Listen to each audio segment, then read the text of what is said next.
In this debate, we're going to focus on the future of the war rather than last time. So this time we're going to focus on the future of the war, potential escalation with the Houthis, how to finish the war, and long-term peace.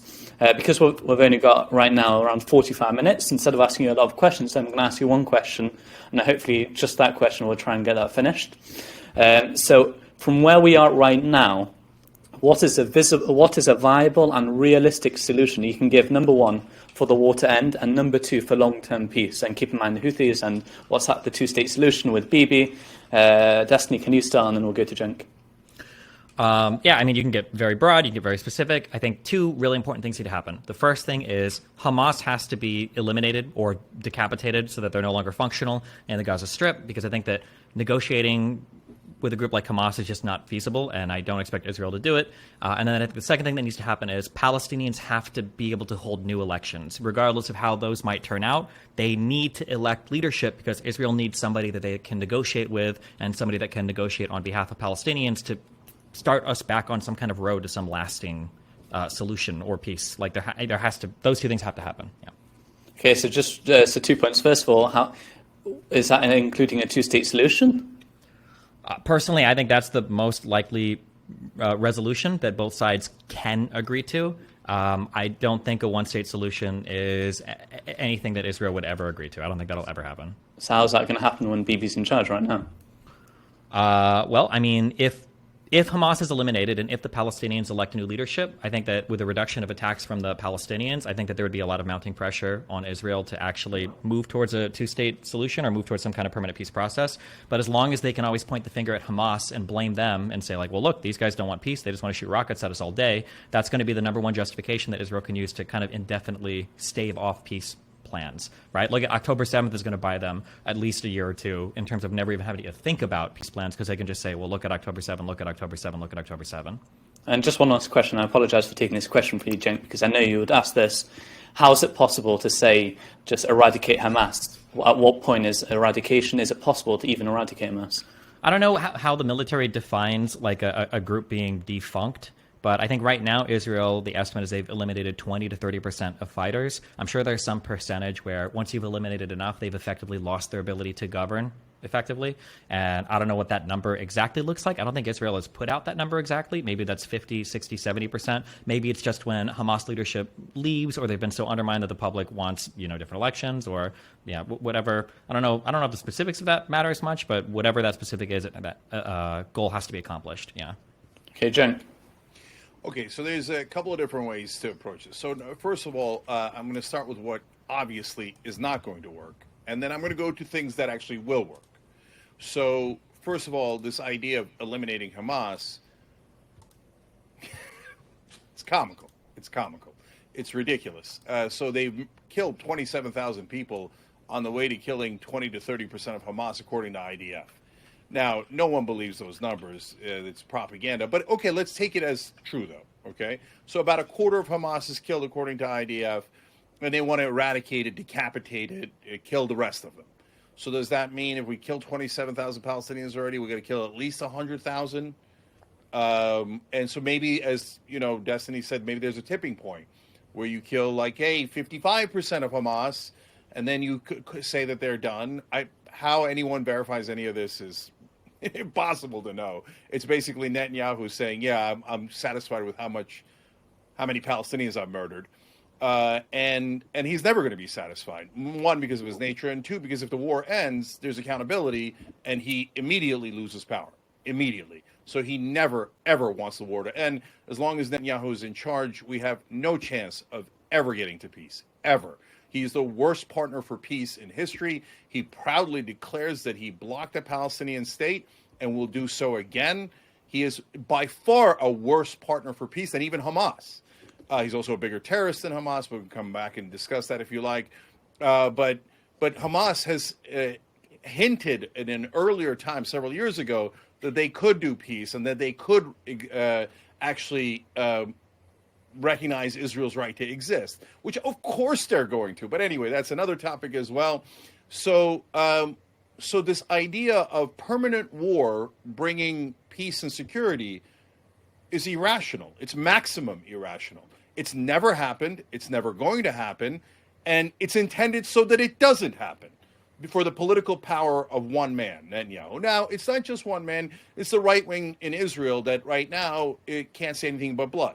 And so they just want to kill as many Palestinians as humanly possible while pretending to get Hamas, which, again, there's almost no evidence of a significant percentage of Hamas being killed. And here's one piece of evidence that everybody can wrap their minds around, which is they said that they were murdering all these Palestinians in order to kill Hamas and get the hostages back. But has the war led to getting back one single hostage in terms of a military operation? No, none, zero. What is the one thing that got some of the hostages back? Was negotiation and a deal. It's super obvious. Now, you could argue, hey, we wouldn't have gotten as good a deal if we hadn't murdered as many Palestinians as we did. I think that's the argument of a butcher and not true. But we can, again, debate that. Okay, but if you think that permanently, and I'm not saying that Destiny thinks this, I'm just saying generically, if you think that permanent occupation is going to bring Israel peace and security, you're totally detached from reality. No people that are occupied, Palestinian or otherwise, are ever going to bow their heads and say, we now love our oppressors. We love them, and we will be your dogs and servants forever. It's not going to happen. They're always going to fight back. The Chinese will fight back. The Kenyans will fight back. The Palestinians will fight back. And then we'll call them terrorists until the end of time. And we'll say, oh, you murder more of them, murder more of them. But it's never, ever going to end. So you must end the occupation if you want peace. There is no second solution. In fact, this idea of a one-state solution, both on the Palestinian side and the Israeli side, should be dropped immediately. That is a barbarous idea. It has no chance of success. It's ridiculous, and all it'll do is drag out this conflict forever and ever. And I say that to the Palestinians just as forcefully as I say to the Israelis. So the Israelis' one-state solution would be, well, we occupy you forever, we take all of your land, we give it to religious zealot settlers who will murder you for the rest of time. That's a totally untenable solution, obviously. The Palestinians are like, hey, let's have a one-state solution, and we'll outvote the Israelis/Jews, and then we'll rule, and then we'll make them the minority, and we'll oppress them. They're never going to go for that, nor should they. That's crazy. No, that's never going to work.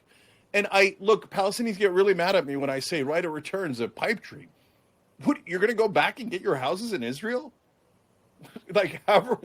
Decades later? No, even if I think that is the most just solution in the world, and would be a ton of justice to that, it doesn't matter because it's never, ever, ever, ever going to happen.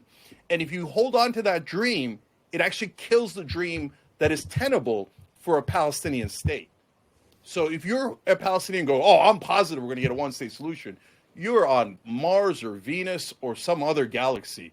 Never going to happen, okay? It must be a two-state solution. And finally, we get to, yes, but this particular conflict, how do we end it? You always end it with peace, by definition. So you can't murder your way to peace. And I get it, there's wars and a lot of people die, and at the end you get to peace. But that's the point. At the end, you must get to peace. So there is no peace through endless war. So, and in Israel's case, we've talked about this before, they always say those dirty Muslims. They don't say dirty Muslims, they mean dirty Muslims. They'll never listen. They're savages. They love violence, right? So that's why a peace deal with these Muslims never worked. Except the peace deal with Egypt completely worked. The peace deal, the Abraham Accords, totally worked. Every peace deal's totally worked. And so what hasn't worked is permanent occupation and permanent war. So you've got to get to two states. And the 2 years from now is insanity. Insanity. You'll have more bloodshed, more death on both sides. It'll spiral out of control. It'll get even worse and worse. How many people, Jesus Christ, how many Palestinians can we murder? Okay, so you must do the two-state solution right now. And the people that you do it with is not Hamas, it's Palestinian Authority. You go to Palestinian Authority, who doesn't have a lot of credibility right now in the West Bank. Why? Because they have worked so well with Israel that a lot of Palestinians think that they're collaborators.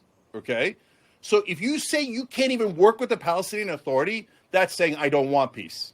And you could give me Mother Teresa on the other side, and I'll pretend she's a terrorist, and I'll never ever make peace because I don't want peace. And that is the right-wing Israeli position, but not the entire Israeli position. Okay, so Palestinian Authority, get the two-state solution, have a Palestinian state, bring the Palestinian Authority into Gaza. Do not have the occupiers, Israel, try to tame the people of Palestine, of Gaza. Have the Palestinian Authority actually be the government there, and then eventually lead to elections. I agree with Destiny on that. But don't do that right away. Have the Palestinian Authority establish itself in Gaza. And you say, well, Hamas is not going to accept that. They're going to fight back. Well, first of all, they're fighting back against the Palestinian Authority and not Israel. If you're Israel, that's already a win. Okay? And then secondly, they get to say to the Palestinian people, what has Hamas brought you? Nothing but grief and strife and death and destruction. What did we bring you? A Palestinian state. You're free. That is a very compelling argument, and it could get the Palestinian Authority to bring Gaza Strip under control and get to peace and security for both sides. How do you envision that happening under Bibi Netanyahu? Impossible. Israel has to call elections and throw out that butcher of Israel, and they have to throw out Ben Gvir and all those butchers. They're avowed terrorists. Ben Gvir is a convicted terrorist. He worships terrorists. He talks about ethnically cleansing Gaza and driving them into the desert. So look, Israel, sorry, but it's not too much to ask for you to not elect butchers, people who are convicted terrorists who openly talk about ethnically cleansing the Palestinians and murdering them ad nauseum. So yes, pick anything that is considered anywhere near moderate in Israel. And I don't even care if they're not moderate. Yitzhak Rabin was not moderate. Yitzhak Rabin did terrorism before Israel started, but he got to peace. I would have done a peace deal with Rabin in a second. We were going to. It was going to be great. So anyone who will actually do a peace deal, it doesn't have to be on my terms. It just has to exist. I'm just trying to work out how it goes. So the first step to peace, as far as you're saying, is to get rid of Bibi Netanyahu and then have a two-state solution. But how will you even get rid of Bibi Netanyahu? I'm just trying to work. Are you saying America? So if you're saying the war is never going to end, then how's that going to happen? Yeah, no, Netanyahu never wants the war to end, so Israel has to throw his ass out. There's no way around it. How are they going to do that?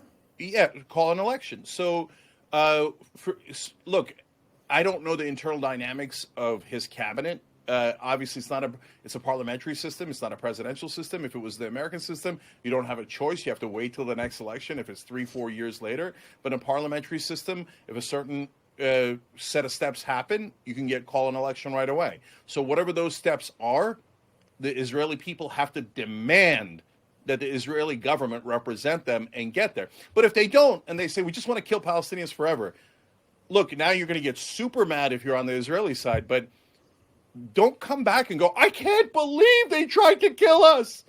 We were butchering them. We killed 25 times as many of them as they killed of us, and we said we're never going to stop. We're going to kill another 25 times more, and another 25 times more, and we're going to be 100 times worse than Hamas, and we're going to occupy them forever. But golly, I can't believe they attacked us. Come on. I hate the attacks. I condemn the attacks. It's not productive. It's not the right way to go. My heart breaks for the civilians. But if you're talking to the other side, saying, I should get to butcher you to the end of time, and you should shut up about it and accept that you're my servants, it's preposterous. Then you should expect 10,000 acts of terrorism, because it's never going to stop. Okay, so just one last question. Whether we want it or not, and I don't want it, but that's just reality. Just one last question before we go to Destiny, and just still trying to understand your position.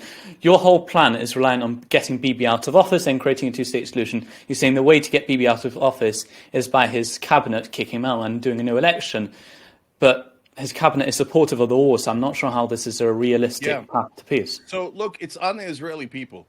Because but they're supportive of the war. Yeah, so they have to put pressure on the Israeli cabinet. They have to. If they don't, like I said, then they shouldn't be surprised. They shouldn't be heartbroken. They shouldn't be anything. As long as you keep Netanyahu and this right-wing government in office in Israel, that is the Israeli people saying, we don't mind terrorism. We don't mind war. We don't want peace and security. We just want to kill more Palestinians. Okay, if that's your decision, that's what you're going to get. And it doesn't matter what I think about it. It doesn't matter how immoral I think it is on both sides. That is just a fact of life. That is how humanity works. They're never going to be your dogs. They're not going to do it. They're always going to fight back because that's how every human responds. You must throw out the right-wing government of Israel. If you don't, you're never going to get to peace for Israel, let alone the Palestinians. Right, just as a real quick follow-up, okay, why is Yeah. the onus more on Israel to throw out their government than it is on the Palestinians to throw out theirs? Because the Palestinians have no pathway to throwing out Hamas. So if there was an election for Hamas or Palestinian Authority or anyone else, I'd be saying the same exact thing to the Palestinians. Are you guys nuts? You got to throw out Hamas. Wait. There is a pathway to do it. It could be through elections, or it could be through like just refusing to bow to Hamas's rule, but they don't. Hamas has Hamas has very, very, very popular support amongst the Palestinian people. You're talking about having Abbas and the PA lead them. Pretty sure like 90% of Palestinians, like 92% of the West Bank, want Abbas to resign. And the next most popular politician, Marwan Barghouti, or however you pronounce his name, that dude's like in jail, serving consecutive life sentences because of activities that he had in the Second Intifada, which is the reason why, by the way, Israelis are so radicalized. As many excuses as we make for the Palestinians as like, well, of course they're going to respond this way. Look at all the violence. Well, where did all the right-wing governments of Israel start coming from? In response to the violence of the Second Intifada. And you mentioned about how like the occupation. Sure, and you can say that, but like you just said that like, well, there are going to be 10,000 terrorist attacks. There already were hundreds of terrorist attacks from 2000 to 2004. That's that happened because of all throughout occupation. Israel. So Well, look, sure, it's but funny- and the occupation was in response to an invasion from neighboring countries. And I mean, like you can play the, you Is can it? go back. Yeah, That was like 58 years ago. It was 56, 54? How long ago was that? But we're still pretending that that's what the occupation's about. well, I mean, that's where it came from, right? That's when Israel originally invaded. No, they just like occupying them. Keep it real. They like, hey, we get to be the powerful, finally. And look, I get it. It's like it's Wait, if cathartic. they just like occupying, then why did they give the Sinai Peninsula back to Egypt for peace? No, so by the way, that's a great question. And Israel, who is the they? There is no they who is Jewish or they who is Israeli. There's a wide range of opinions. They is the right-wing government of Israel. So thank you for that clarification, right? The Netanyahus of the world. On the other hand, if the right wing, like Yitzhak Rabin and like Ariel Sharon, say, hey, you know what? I want to do something different. I'll take it. I don't need any change. I don't care about your domestic policy, etc. In terms of Hamas popularity and Palestinian Authority popularity, the reason Mahmoud Abbas is so unpopular is because he works with the Israelis 100%. If you say that guy's not a partner for peace, then you don't want peace. But he has no credibility because he's never brought anything back for all that working with Israel.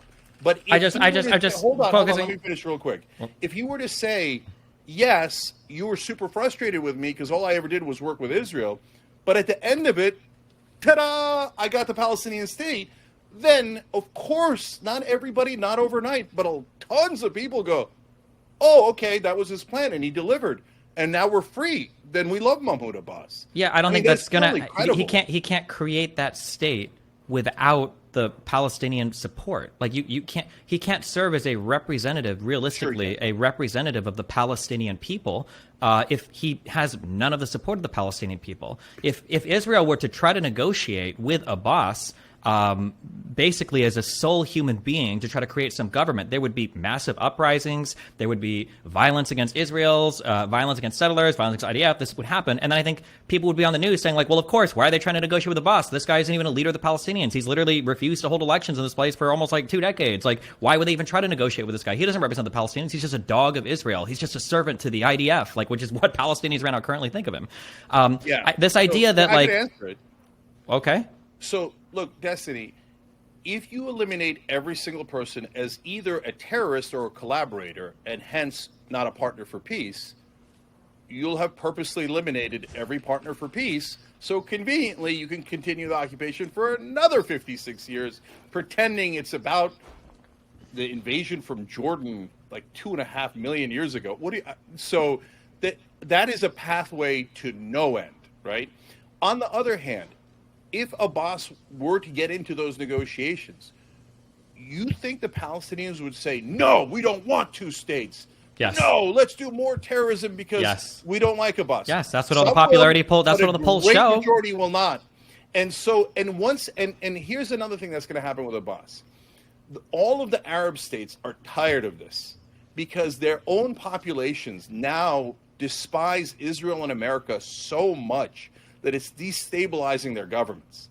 So all of those Arab countries who want to deal with Israel, they want to go economically, et cetera. Saudi Arabia, the leaders of Saudi Arabia can't wait to do a deal with Israel. They've said that in 100 different ways. They're like, we don't care about the Palestinians. We just want the money, right? We want to do a deal with Israel, with America, et cetera, and get back to regularity. So all of those guys are going to put tremendous pressure on whoever the Palestinian negotiator is to get a deal. America's going to put enormous pressure.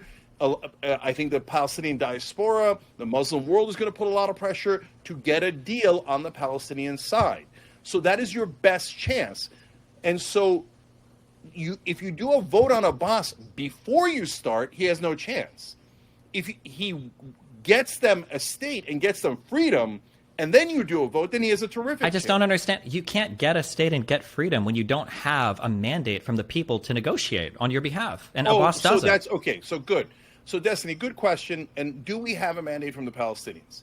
So guys, I want you to think this through. Again, like if you're on the Israeli side and you want Israel to be a safe haven for Jews as it was designed to be, think through how are you going to get there? So right now, if you say, well, the Palestinians hate the Jews. Well, a lot of them do. You're not wrong about that. Now, why do they? You say, oh, general anti-Semitism, we're the victims. Look, you're kidding yourself. You're totally, utterly kidding yourself. There is anti-Semitism all across the world. That's true. Jews have been victims all throughout history. That is totally true. But if you think the Palestinians hate you purely because of ancient hatred and anti-Semitism, you've gotten totally detached from reality. They hate you because you've been occupying them for 75 years, and you've been brutalizing them and humiliating them and killing them. No people on earth wouldn't hate you under that circumstance. And it doesn't matter whether you take out Israel, Jewish, and you put in Buddhist and Thailand. It doesn't matter. Anyone who's being occupied, of course, is going to hate you. So if in the middle of that occupation, in the middle of that war, in the middle of that hatred, you go, no, I'm not going to deal with them because they don't like me enough. Well, then you're never going to get to peace. So it's not about dealing with somebody because yeah, it's not about dealing with somebody because you don't like them enough. I'm just saying that the Palestinian people aren't going to accept any negotiations that Abbas is doing. That's what I'm getting at, Destiny. But if you think because of that hatred, the Palestinians don't want peace, you're totally wrong. Totally, utterly wrong. Okay, but to be clear, they want two-state solution. I don't.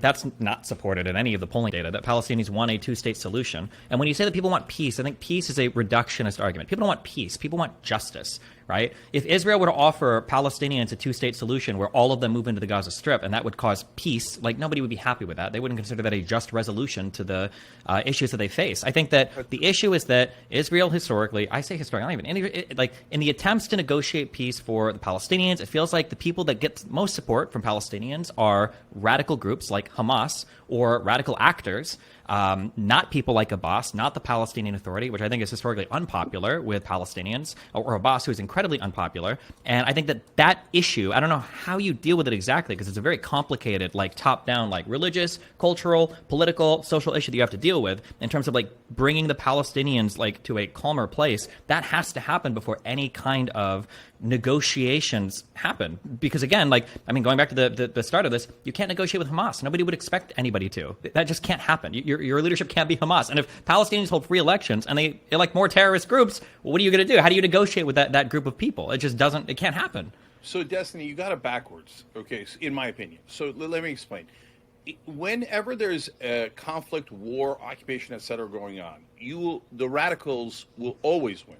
So you saw it in Iraq, where the most radical groups got to be the strongest, because in the middle of America bombing Iraq, the Iraqis weren't going to magically go, God, we love America. Let's pick some moderate Shia Muslim leaders to negotiate with the Americans about how much they're going to kill us and how much they're going to take our oil, etc. No, they're going to do what every human does, which is, who's going to kill them the most? They're killing us. Who's going to kill them? Oh, you guys, the most radical guys, want to kill them the most? We're with you. That's what happens with every human being in every conflict, okay? So in that cauldron, if you say, I can't believe they picked a radical group, that's it, I'm not negotiating with them, you'll never get to war. You'll never get to peace. That's just a fact. So on the other hand, if you get on the road to peace, and my God, if you got the peace, will they stay radical forever? Now, if you say that, it's almost a racist position. like once you get to peace and security and justice, you're right, it depends on the contours of the deal.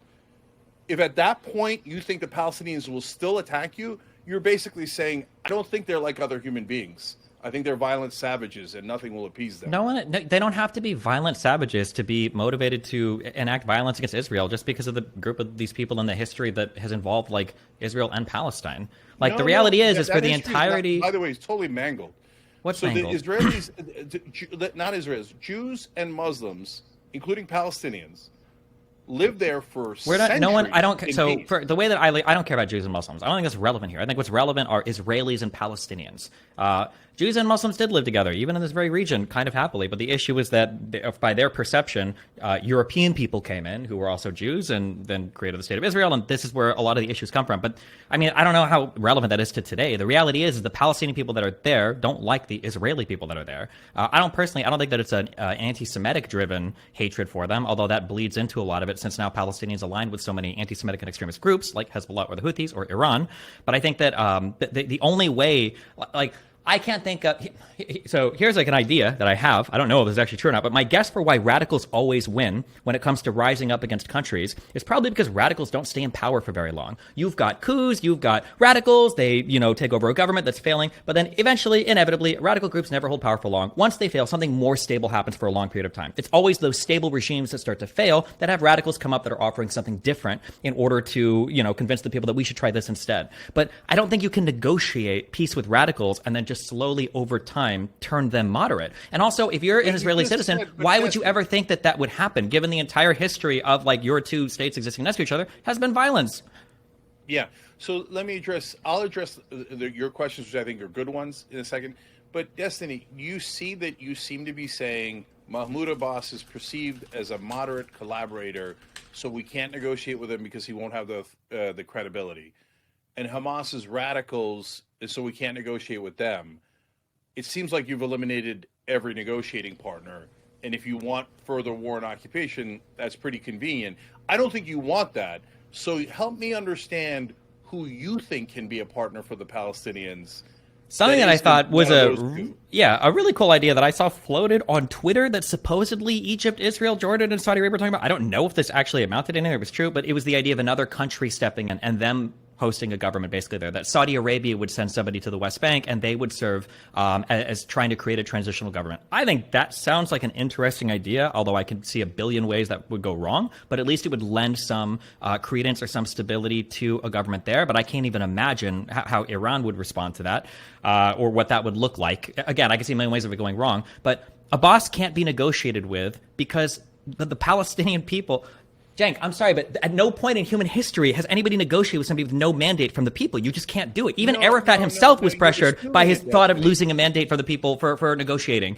Look, you're totally assuming it. You're assuming that the Palestinians don't want two states. They don't want peace, and that's a crazy assumption. But it's supported by all the polling data. No, but...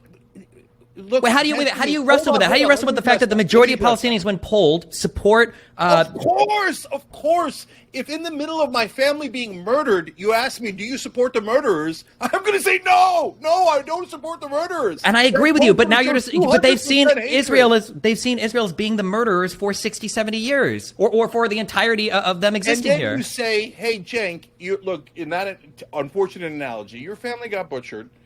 Do you love the guys who butchered? No, I don't. I hate them. And do you like the people who work with them? No, I hate them. Now, do you want it to stop? Well, yeah, I do want it to stop. Okay, so now how are we going to get it to stop? Now are you in favor of that guy stopping it or that guy stopping it? Well, now that's a different question than I love the people who butchered my family. Okay, we have to. Okay, I feel like this is a very Western imposition when we say stop and when we say peace. And I'm trying to get people to move off this. Nobody in the world ever wants peace. MLK didn't want peace, right? We talk about like the uneasy tension that exists when there's peace but not justice. What people want is justice. The problem is when you look at Israel and you look at Palestine, their definitions of peace oftentimes are highly conflicting. For Israel, peace might mean where they annex parts of the West Bank, where they continue to push the Palestinians into increasingly smaller land, they control their airspace indefinitely, and then they make a two-state solution where they're essentially occupying both states still, right? That might be peace for Israelis. Peace for Palestinians might be a one-state solution where every single 6-7 million Palestinians get right of return, they all get to come back, they get to vote, they get to create a Sharia law, Islamist government, and that's peace for them. When we talk about peace, that's not relevant. What's really relevant is what is justice for both sides. And as long as Palestinians' form of justice is whether it's terrorist attacks or whether it's encouraging to fight against the Israeli government, this is the history of Palestine and Israel, is them constantly fighting against each other. And I don't know why we make this excuse for Palestinians where we're like, well, of course they don't support Abbas and they don't want to negotiate because their family's been killed. That's where all the right-wing governments in Israel came from, was from Palestinian terrorist attacks, especially the Second Intifada from 2000-2004. There's like the biggest radicalizing moment for so many Israelis. I don't know why we don't grant them the same leeway. Like, oh, okay, obviously Israelis are super radicalized as well. There's obvious reason why, Destiny. I mean, come on, you're a smart guy. One side is occupying the other side. So for you to say, oh, they're all equal, I can't believe the Palestinians didn't accept their occupation and fought back. That is just, they're just so radical and nuts, right? And it's definitely their fault. And the other side goes, what? I was just occupying them for 75 years. What? I can't believe they attacked me. No, there's one side that is definitely guilty overall, and that is Israel, for doing the occupation for 75 frickin' years.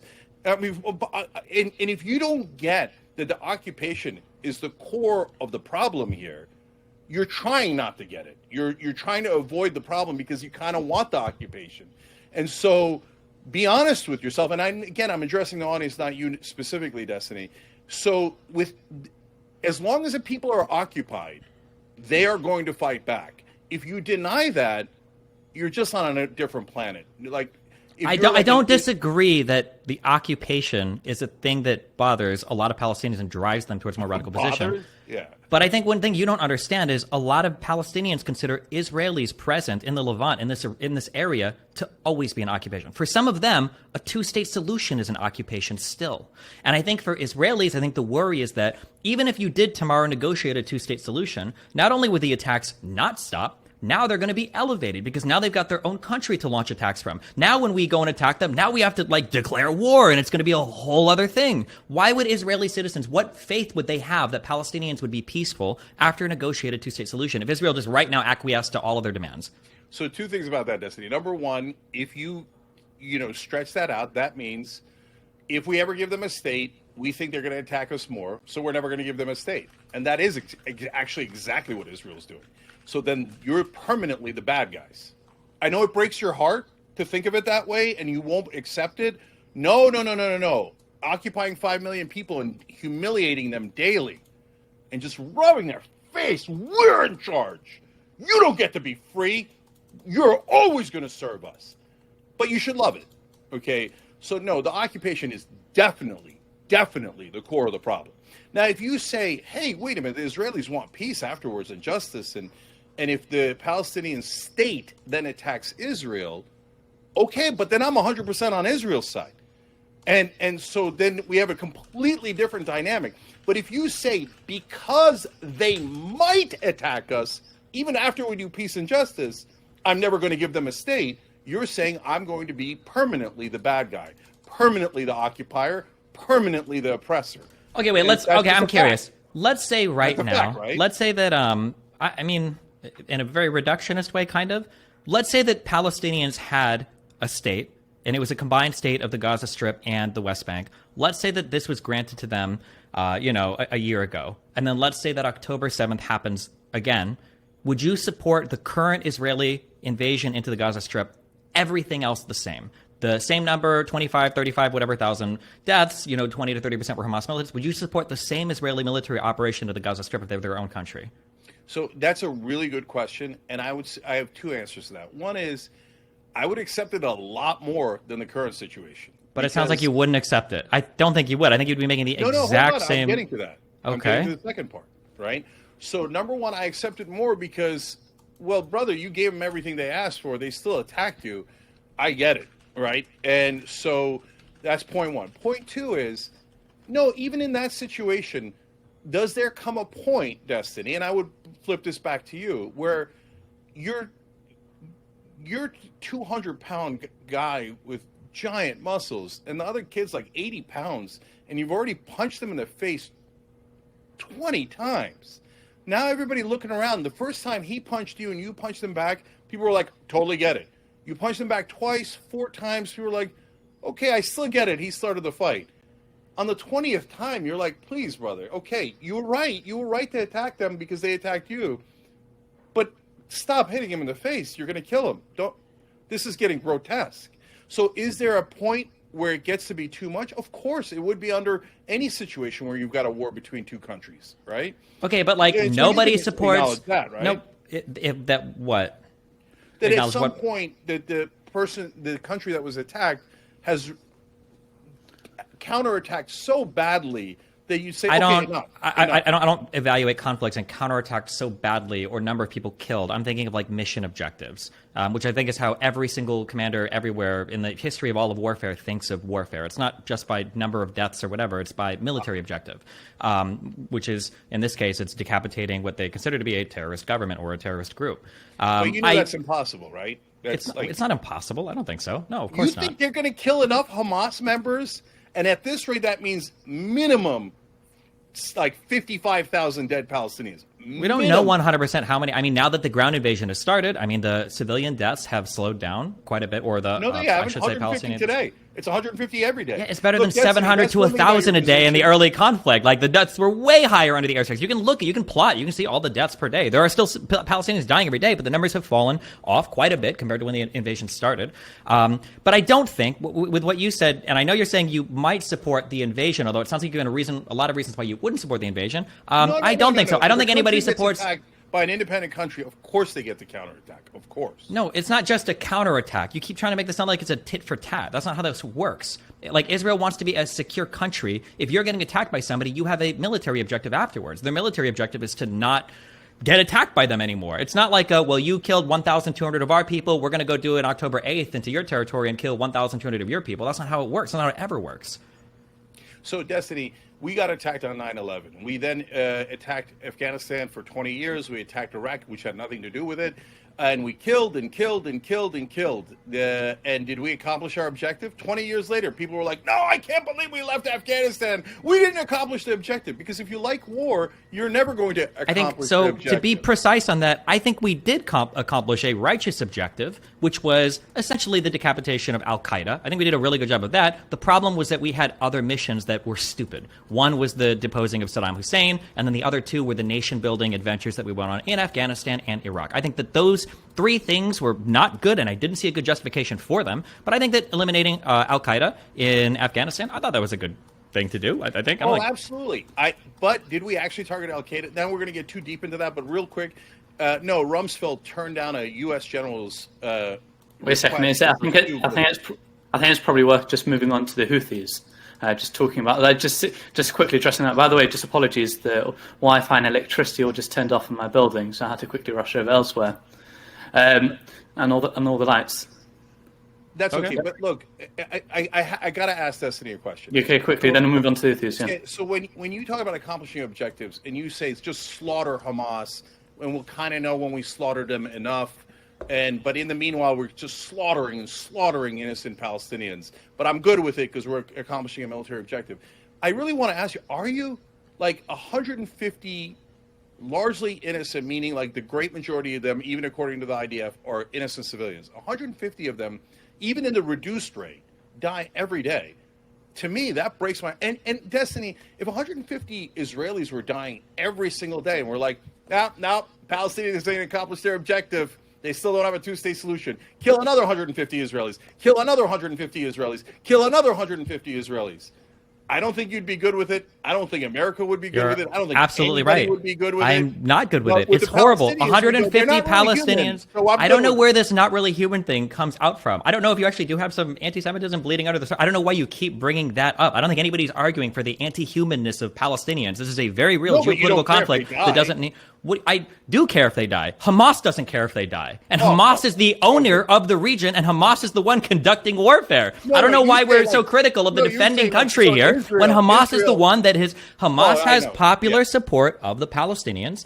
Hamas operates out of the Gaza Strip, and Hamas does infinite attacks against civilians. Hold on, you wanted me to answer the question. You asked me if I care that civilians are dying. I do. I think it's horrible that civilians are dying, but the responsibility there rests with Hamas. And if anything, for the Palestinians that continue to support Hamas, which unfortunately is still the majority of the Palestinians. That is a big issue, and that has to be dealt with before we ask Israel to just roll over and grant them infinite peace as a reward for the October 7th attack, and then pray that they don't attack them in the future, even though if they did attack them in the future, people like you would still say, well, you don't have the right to do that, just like you would probably against the Saudi-led coalition going after the Houthis in Yemen, even though the Houthis in Yemen are shooting ballistic missiles into Riyadh. You're going to say the exact same thing. Well, no, there's a famine, there's a humanitarian crisis, there are too many civilians dying, like that attack. Israel is still the big guy. Israel's still the 200-pound guy against the 120-pound guy, even if they're two separate states. So, no, I don't agree that giving them a separate state achieves anything for Israel. I don't even think it gives them better humanitarian standing for people internationally like you that would criticize them regardless. And I just don't see any reason. I think it's absolutely true.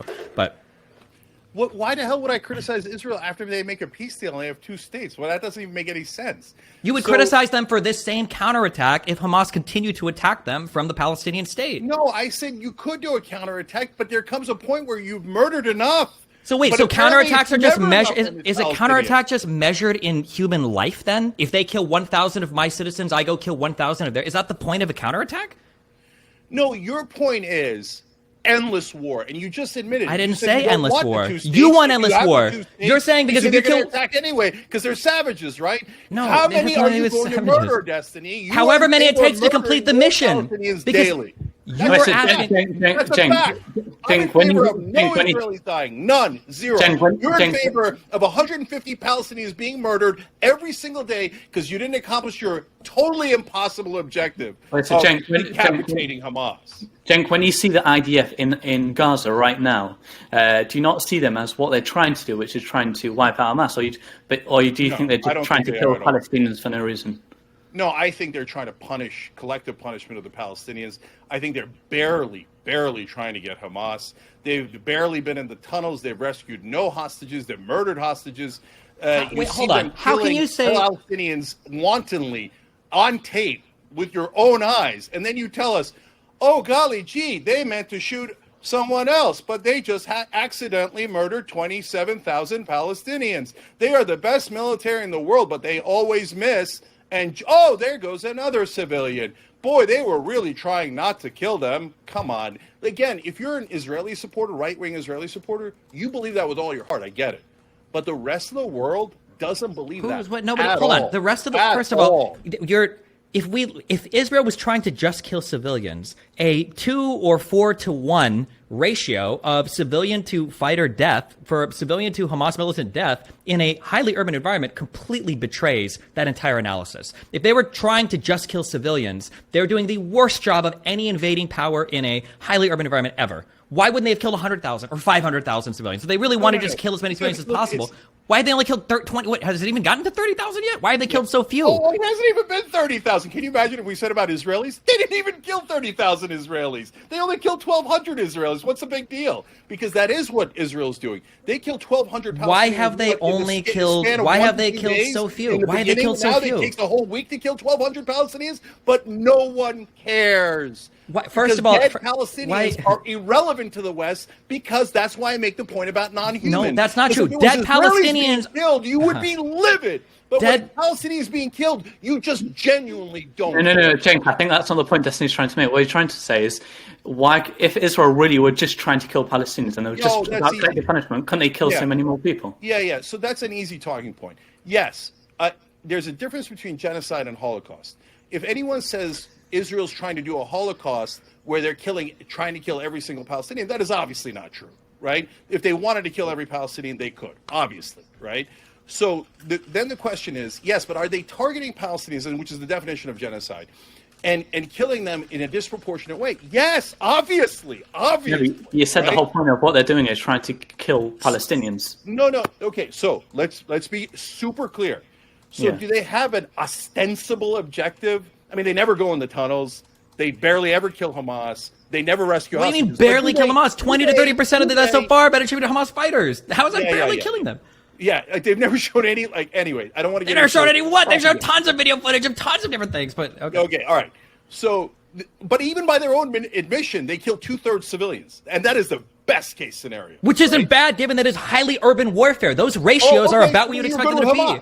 You're good with Hamas, because Hamas killed 2/3 civilians. Hamas wants to kill civilians. No, but what do you mean? They killed troops and they killed civilians at the same exact rate as the IDF. I think it was like 5-1 or more. Wasn't it 1,200 people killed and 200 were military people? Some odd civilians and 300 some odd soldiers. So wait, how many civilians did you say? Terrible terrorism. When Israel does it, they had to Where's murder. different? Jen, can you not make the distinction of Hamas going into Israel on October 7th, just trying to kill civilians for the sake of it, not any other mission? But then what Israel are doing? What? Look, I hated that they killed civilians. Yeah. But they also killed troops. So it's like... No, I understand that, but do you not see the difference in alternative motive between what the IDF are doing and what Hamas are doing? No, first of all, let me be clear. I don't believe the right-wing government of Israel when they say we're the world's worst army, even though we have every capability in the world, we just keep missing. We just accidentally murdered 25 times the number of civilians as Hamas, the terrorist group Hamas. But oops, did I do it again? So what are they trying to do? They're trying to have plausible deniability for vengeance. So their plausible deniabilities. No, I sent guys there. I tried to get Hamas. I tried to get the hostages a little bit. But as I was doing that, I murdered, and I dug up their cemeteries, and I took their ancestors, and I rubbed it in their face. Listen, look at me spitting on your ancestors. And then I bombed their hospitals. Then I bombed their schools. Then I bombed 85% of the buildings. And then now a quarter of them, 500,000 people, are starving. 80% of the world's people that are starving in the world are in Gaza right now. But if you think that's all an accident, they didn't mean to do any of that. 80% of the starving people in the world are in Gaza right now? That's right, according to the United Nations. I know you're going to say, the United Nations is anti-Semitic. We don't count it. Nothing counts. Considering the population of Yemen is like 35 million people and there are only 2 million people in Gaza, and I'm like half the population of Yemen? That's just one country. That number is insane. There's no way that number is true. Yes, I mean, it doesn't matter. You're good with it. You're good with the deaths. You're good with the starvation. They haven't accomplished their objective yet. Their objective is vengeance and terrorism. Then they're doing a really bad job of it. Why haven't they killed 400,000 Palestinians? Because they wouldn't be able to get away with it. Okay, so they're trying to kill indiscriminately, but only as much as they can get away from. But they've also managed to kill 25% of the civilians are militants. And so your big defense of this genocide is, well, we didn't kill them all. There is no genocide. We didn't kill them all. Yeah. I mean, we butchered 27,000 people. But we didn't kill them all. By the way, that's exactly what the Serbs could have said in Srebrenica. By the way, the Turks could have said it about the Armenian genocide. They attacked us and hid behind their human shields. So 2 million of them needed to be death marched? Hold on. We had a right to defend ourselves. And we didn't kill all the Armenians. And yet you call it a genocide. You see how absurd that sounds when it's about Turks. But when it's about Israelis, nope, regular rules do not apply. They can kill anyone they like, and they can just keep on butchering them to the end of time. I gave you a real peace plan that gets Israel's security. If security for Israel is not good enough, then you're admitting you just want vengeance. Wait, so just before, I know we need to close up, so we've been pushing on Cenk the whole time. So I want to ask you, Destiny, a question on your proposed plan. At what point would you say this is the IDF have actually accomplished their plan to eliminate Hamas, or how many? I know I asked you this in the last debate, but it's a really good question. Unfortunately, I'm not worth it. Yeah, I don't know what the actual military decision is when the job is finished. I don't know if that includes a certain amount of their leadership killed. I don't know if that includes a loss of confidence from the Palestinian people, or if it includes a certain percentage of fighters, or if it includes a certain percentage of whatever. I don't know how they do that military distinction. Is there a certain mark of death that you're okay with, or it's just really whatever it takes to kill out? What I would be looking for basically is to make sure that the ratio of militants killed to civilians killed still seems to be falling within where you would expect it to be for combat like this, given the number of militants and the number of civilians. I don't think there's anything right now that's crazy out of whack. If it's about 1 militant killed for every 3 civilians, given how highly urbanized the conflict is, given how much Hamas hides among the civilian population and operates out of the civilian population. So as long as the warfare continues to move in that direction, and hopefully there's no major famine or anything that occurs in Gaza the same way that there has been in Yemen, then I would probably continue to support the military operation, because with Hamas in the Gaza Strip, what is this, our 6th Hamas-Israeli war. It's not going to stop. That's never going to stop. Hamas has been launching rockets constantly. We can use all the morally loaded, dogged or bad terms we want about Israel being murderers or killing all Palestinians or blah, blah, blah, blah, blah. But the reality is this is what Hamas thinks about Israeli citizens. That's why they launch rockets every single day and have been for 15 years. It's why they celebrated October 7th. It's why their spokespeople say they want to do more and more October 7th. It's why they are committed to aligning with people that also want Israel destroyed, right? If you look at who are the Palestinian Hamas partners, it's the Houthis. It's Hezbollah, it's Iran. These people don't have moderate positions towards Israel, and they surely don't support two-state solutions among themselves either, any more than they support a North and South division in Yemen. So, yeah, right now, I don't know how it's going to happen or what has to happen if another Arab state has to take the reins on it, but something has to happen to slow down or calm down the feelings of the Palestinian people that are pushing them to want to fight so much. And Cenk's idea of having a boss be the negotiator, historically it doesn't work. You can't just pull a random person from Mexico and say, you are now the Mexican negotiator and we're going to do trade agreements and we're going to do state agreements and we're going to do border. That just doesn't work. It can't work. Historically, it hasn't even worked in this region. You just don't want it. No, you don't want peace. You're asking for an impossibility, which is for Israel to say, okay, you guys that have all been trying to kill us for however many years, we're just going to go ahead and hand the reins over to you to completely govern a state and hope that despite the fact that you're being supported by terrorist groups that are shipping weapons to you and want to see our state destroyed, we hope that you're going to just become peaceful over time for reasons, even though we're negotiating a peace agreement with somebody that even was popularly elected and still is seen as a tool of the Israeli government, but maybe with only 10% support, if we negotiate something with him, you guys will all accept it. That's just unrealistic. It would never happen. I can't take it. I'm going to say something potentially offensive, but that is just a dumb talking point. Every battle is between two sides who hate each other. If the Turks said to the Armenians, well, you guys still hate us, and they did. They hated us. You know why they hated us? Because we occupied them. Because we were an empire, and we did not give them rights. And we said, we are in charge, and you are not, and you should know your role. Turks rule over Armenians. If we said, I can't believe they hate us. I can't believe they attacked us. We have every right to murder them to no end. That would be absurd, and that's called a genocide. And the fact that the Armenians hated us does not justify anything. You do a peace deal with the people who hate you. You don't do it with the people who love you. So this lunatic standard of, I will not do a peace deal until the Palestinians love me, is just total bullshit. It's not about them loving you. It's about you have the way that you do peace deals is by eliminating their will to fight. That is how a peace deal is done. God. If they still want to fight, murder Destiny. How many died in World War II? How many Soviet citizens were killed by the Germans? How many Nazis were killed? How many German citizens were killed in the Dresden bombings? How many Japanese people were killed in the Tokyo bombings? No, you're talking about. You just said it. Okay. I want to murder no Israelis. Never. Ever, none. Ever. Okay. So in World War II, you would have negotiated peace with Nazi Germany. Is that what you would have wanted to do? It's total apples and oranges. Okay, we'll compare it. No, hold on. We hate each other. You don't negotiate peace with people you like. You negotiate peace with people you hate. So for Nazi Germany, so we really hate the Nazis. Would you negotiate peace with Nazi Germany in World War II instead of going to war?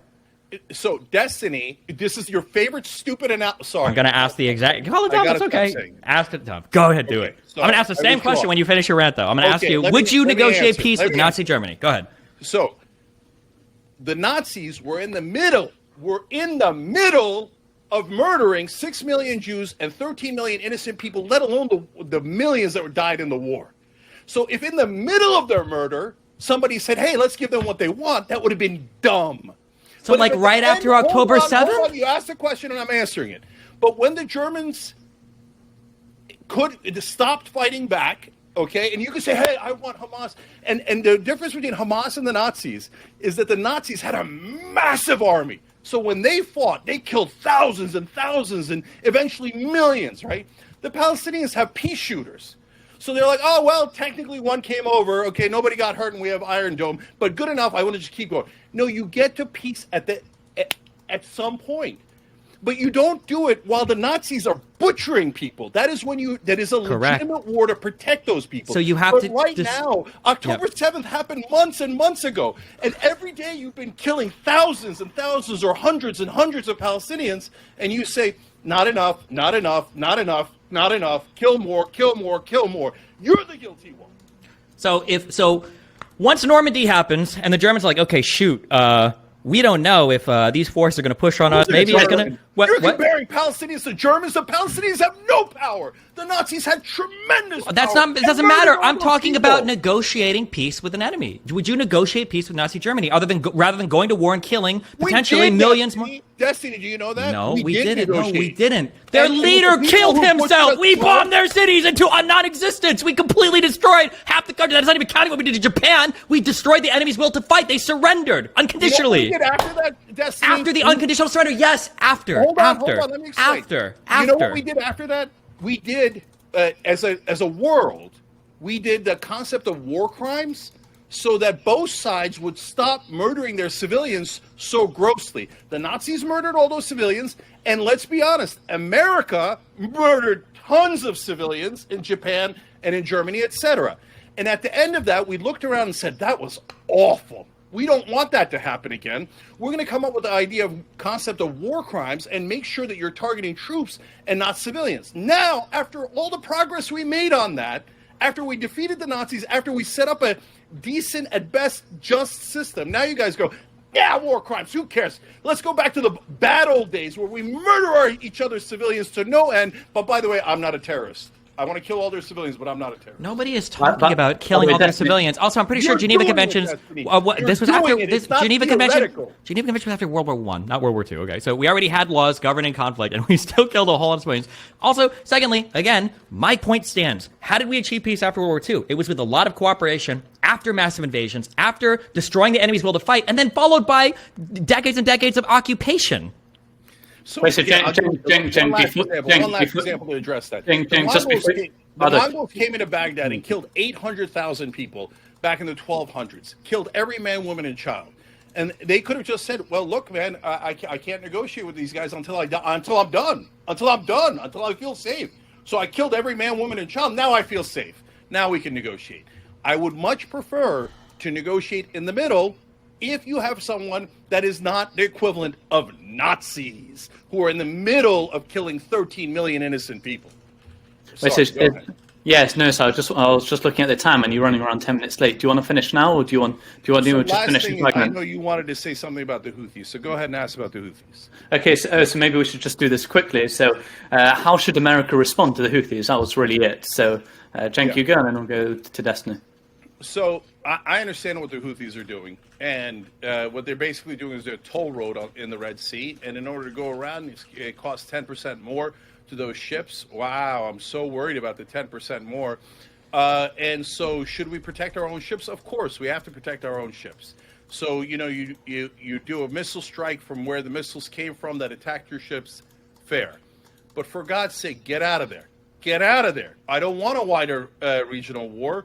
And right now, the neocons that include Biden, Trump, and all of them, Nikki Haley is the worst of them all, and Lindsey Graham, that bloodthirsty monster, are saying war with Iran. And, the Houthis attacked us. We got 3 people dead that we put in harm's way in Jordan. So because of that, even though we attacked, they counterattacked. That's it, World War III. Go attack Iran, go attack Yemen, get us into an unwinnable, ridiculous, insane war where more Americans are going to die. We're going to waste a couple more $1 trillion, which is actually the whole point of this. The defense contractors, the oil companies bribe all of our politicians. They love this war. They profit tremendously from these death and destruction and war. Get out of the Middle East.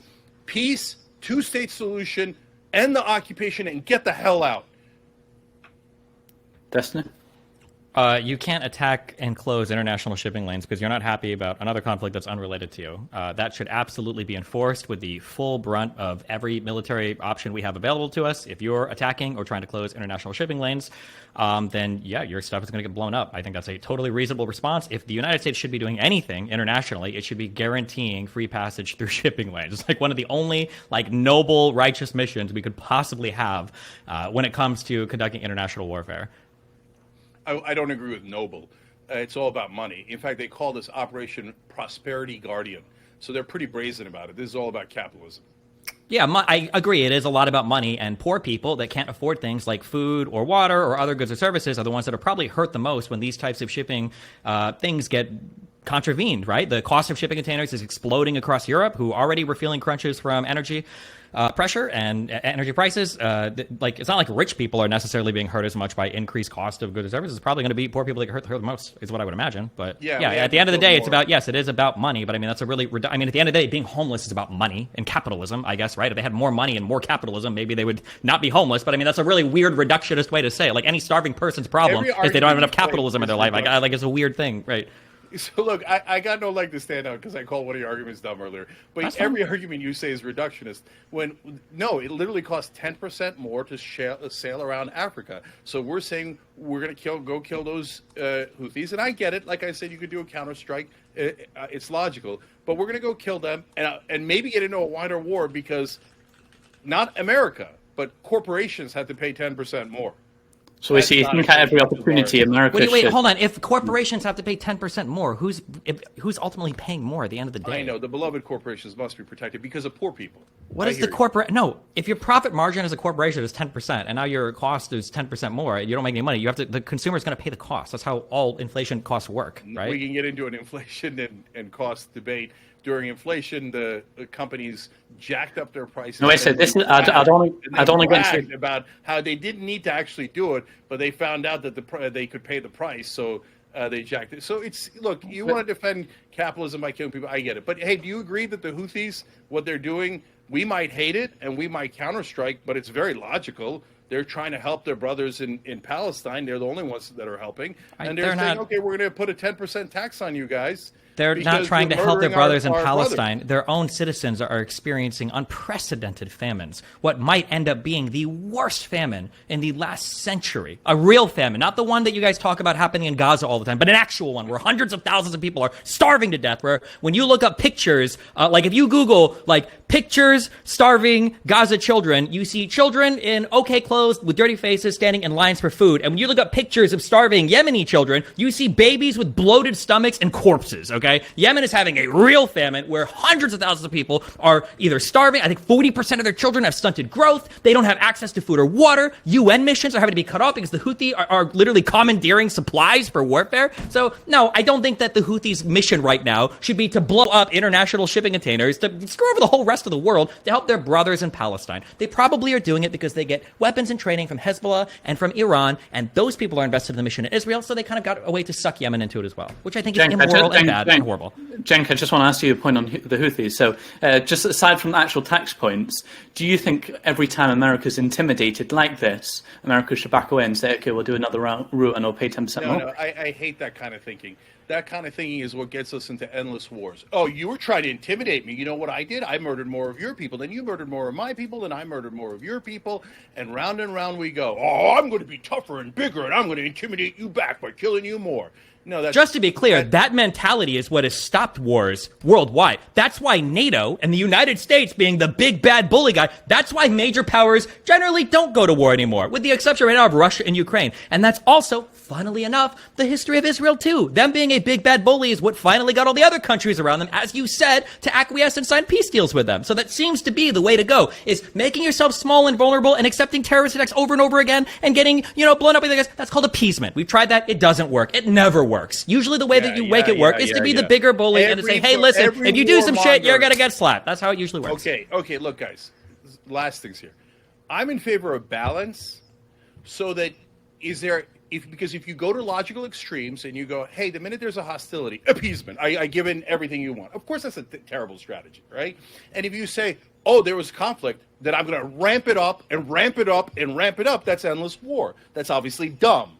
So you need to do balance. Hey, like what did I say earlier? You could rewind the tape. Yeah, we get to counterstrike when they go after our ships. And then I would leave it alone because I'm for balance, and then do a peace deal in Israel and get out before there are further hostilities. But if you guys say every time you try to get to peace, it's appeasement, you're going to have endless war. And that's a fact. And that's what we have had. And has it made America safer? Has it made Israel safer? Absolutely not. All it has done is inflame the Muslim world. And how many times are we going to murder them before they go, hey, you know what? It turns out we're human beings and we don't like being murdered. So we're going to fight back. And every time they fight back, we go, oh, I can't believe it. No appeasement. War, war, war, war, war, more war. Iraq, Iran, Yemen, more war. So right now, the Palestinians are being butchered on a daily basis. And what I conclude, and I've said 1,000 times now, for God's sake, get to peace. A just peace. Destiny's right about that. It has to be just. And here's a partner that you could do it with Abbas if you get the Arab countries, which they will, to support him and to put pressure on him to get to a peace deal. The opposing view is 150 more dead Palestinians today and tomorrow and tomorrow and tomorrow and tomorrow.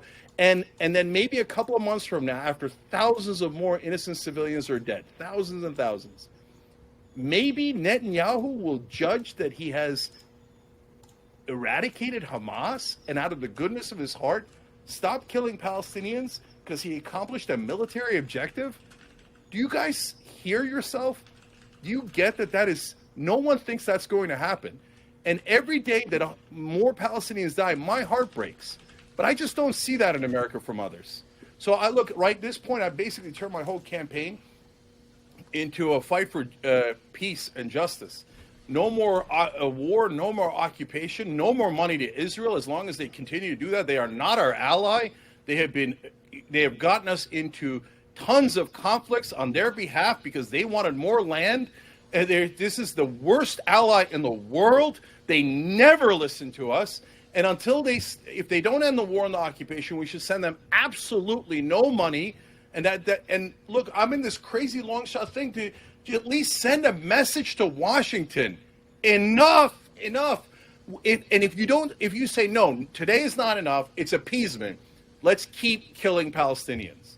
Ellie asked the perfect question, and I got to be honest, Destiny, you had no answer other than keep going, which is how many Palestinians are you going to kill before you say it's enough?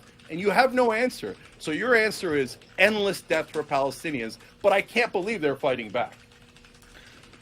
Destiny, maybe just take a minute to respond and then we'll finish. Sure. This is my frustrating thing when it comes to talking about international conflict, when it comes to talking about politics, and when it comes to talking about solving these things on the ground, okay? You've got some people that work incredibly hard in government, in NGOs, in political negotiations from other countries that really try to bring the conflict to the end. And then you've got pundits that make money off of hyperbolizing the actual conflict and not actually saying anything meaningful about it. It is so frustrating to hear over and over again, 150 Palestinians, 150 Palestinians, 150. That doesn't get us anywhere closer to anything. Nobody asked the question, how many Japanese need to die before the war ends? How many German soldiers need to die before the war ends? How many Iraqi soldiers need to die before we stop the first Gulf War? How many people need to die in South Korea, in Vietnam? Like, that's not how anybody has ever thought about the conflict. You don't know how many people died in Yemen, do you? You probably don't know how many people died in the first Gulf War, do you? You probably don't know the total death count in any military conflict, but in this particular one, the only thing anybody seems to know is how many Palestinians died. It's the only thing that people know, which is ironic. Even earlier, you said that you don't care about Palestinian civilian deaths. The only thing you seem to care about is Palestinian civilian deaths. And the only thing that you want is the short-term minimization of those deaths, even if it comes to the long-term actual procurement of a real, lasting, peaceful justice, which is something you have absolutely no concern of talking about, which is why you're presenting the most ahistorical, unbelievable idea ever, that Abbas, who is universally one of the least popular Palestinians ever, you could get a guy called Finkel Goldstein, okay, to be the leader of the Palestinians, and he would pull higher than fucking Abbas. The fact that you want this guy to be the one to negotiate these peace deals with Israel, when we're probably lead to the third, fourth, and fifth intifada combined, is just an unrealistic solution. But in response to any of these actual roadblocks that somebody puts up before you for peace, the only thing you can say is murder, evil, immoral, 150, dead every day, evil, U.S. not good, don't support evil. But like even what you're saying here, don't support Israel anymore as the United States. What do you think Israel would do if they didn't have the support of the United States? We might be one of the only partners that are actually reining them in, which we have. It's why we've encouraged them to slow down on their strikes. It's why we've encouraged them to allow humanitarian aid in. We're probably one of the only people that Israel will actually listen to when it comes to curbing the violence that happens against Palestinians. I think that there needs to be an actual conversation sometimes about pundits, actually talking about realistic peace plans and not just repeating these talking points over and over again of 150 dead, 150 dead. That doesn't get us anywhere. We've never thought about any conflict like that ever. Well, I think that's a good end.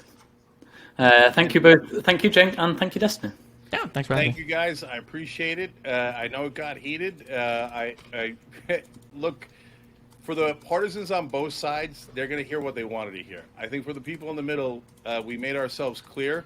And by the way, just so you know, and Destiny and I agree on this, he thinks I keep harping on it and it's ridiculous. And you guys decide whether it's ridiculous or not. But tomorrow, another 150 innocent Palestinians will be murdered, and the day after, and the day after. And so Destiny thinks they had to die. I don't think they had to die. So you guys be the judge. Brilliant. Thank you both for joining. Yeah, thanks for having me. Thanks for chatting. All right, thanks, guys. Good luck. Bye.